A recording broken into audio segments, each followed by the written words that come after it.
little bit more joy in our lives. So great to have you joining me today. I realize most, if not all of us, are freezing cold right now, no matter where you are. So just thoughts go out. May there be no frozen pipes. There's the prayer for today. So today, what we're going to talk about is a little bit to work with, and that idea that God really is looking for just a little bit to work with. And it's easy. I mean, I find that religion, some people sort of is so heavy. It's like a funeral dirge. God just says, all we can give him is just a little bit to work with. And he's just like, a search or just scrap and we'll just find this little bit to work with. And I think God's much more like, yes, I'll work with anything. And much more filled with joy about it. And it's the idea of seeds, right? Like seeds. God works with little bits all the time, and they become pretty spectacular things. So this is not about like the fact that we just have a little bit to work with. It's about the fact we have a little bit to work with, aka a seed. So the passage we're looking at, this is from the book Secrets of Heaven. The passage we're looking at is one from Genesis, and if it's line that says, if 10 are found for the sake of 10, they will not be destroyed.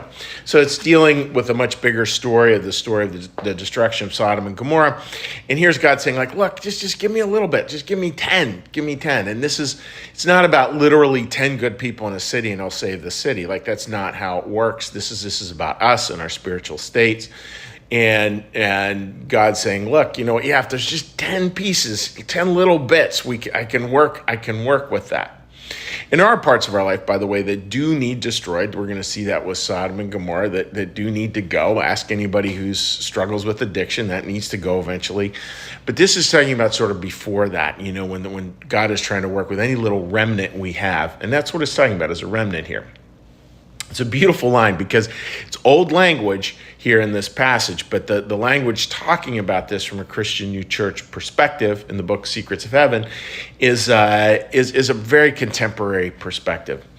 It is extremely common for us to form an opinion about some religious tenet, in other words, religious idea, and judge that other people cannot be saved unless they believe as we do, even though God forbade this. It's kind of interesting, right? We're sure we got it, and as soon as we feel we have it, we're sure everyone else needs it, and everyone else has to have exactly the way we see it. That somehow, isn't it interesting that we found the secret sauce, no one else did, and God's pretty clear, like, no, that's not how it works. That every person has, God gives everyone something to work with, and that's a beautiful thing. Let's see. It goes on to say, however, such experience. There's the experience that every religious persuasion are saved as long as they have acquired a remnant of goodness and seeming truth through a life of love for the others. So I want to talk about that line there, acquired a remnant of goodness and seeming truth through a life of love for others. It's interesting, right? Let's juxtapose it here. We have these particular beliefs and these particular ideas, and they're good. It's good to have those ideas. Ideas are not bad.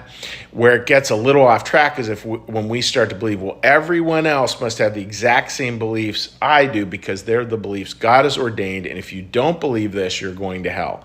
That leads to the idea of the frozen chosen, that it's kind of this group that's kind of frozen in time, and they have frozen in their ideas, and anyone else who doesn't agree with those is going to hell.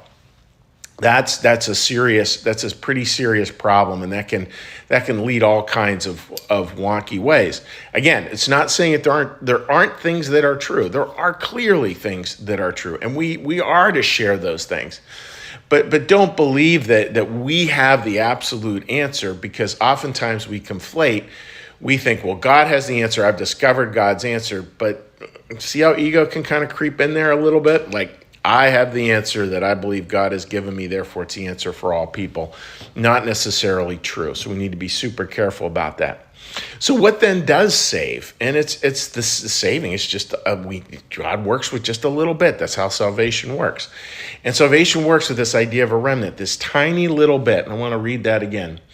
Remnant of goodness and seeming truth. So in other words, it may not necessarily be 100% accurate, but we're trying to be a good person, and yep, we'll have some ideas that are a little cray-cray on occasion, and that's okay. God will work with that, but this is the key part: through a life of love for others.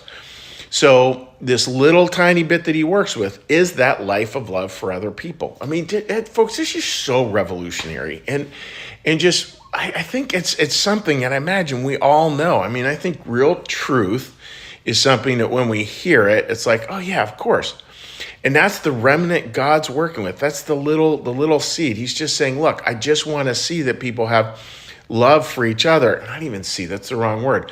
I want to sort of get in there to where they love other people, and through the course, and I think it's through the course of all eternity, frankly. You know, God's there to help that little seed grow and grow and grow and grow and grow. So it may look like a little thing, but a seed is not a little thing.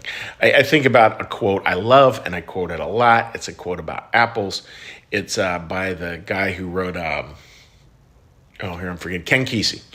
I think that's the right way to say it. Ken Kesey had this great quote where he said, you can count the number of seeds in the apple. You cannot count the number of apples in the seed.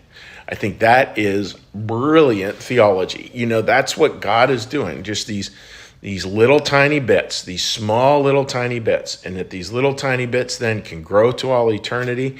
It's God working with that little remnant, that little seed, just to read it again, a remnant of goodness and seeming truth through a life of love for others. So let God work with that. And that's a much better place to be. And it's a place where we can really breathe. And this is something, you know, I've been working on, you know, how do we still our minds, open our hearts? That's the remnant.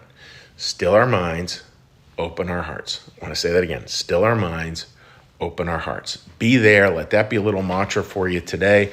And I think you'll find some really beautiful things happening. And just a little bit. And it's in closing, folks, this is always important, right? Tell you something you already know, which is, we always want to be working on this in ourselves, and we also want to be witness to it in other people. So anytime you hear a passage like this, and it's like, you know, life of love for other people, God works with that, make sure that, you know, you're noticing yourself, and make sure as well that you're taking the time to notice and celebrate it in other people, where they have those little loving things that really, really can make a difference, and say something about it. A phrase I just read, and I'm going to do a sermon on this eventually, is micro affirmations.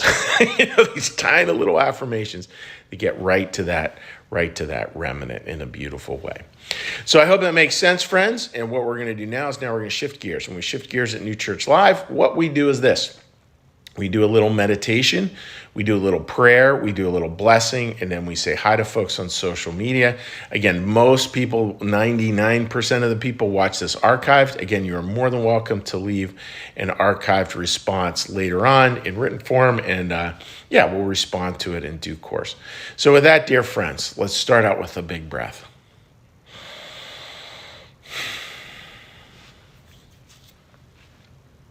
Be still and know that I am God. Be still and know that I am. Be still and know that I. Be still and know that.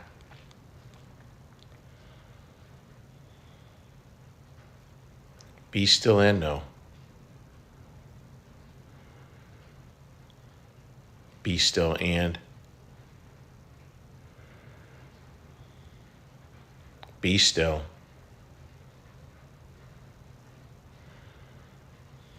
Be.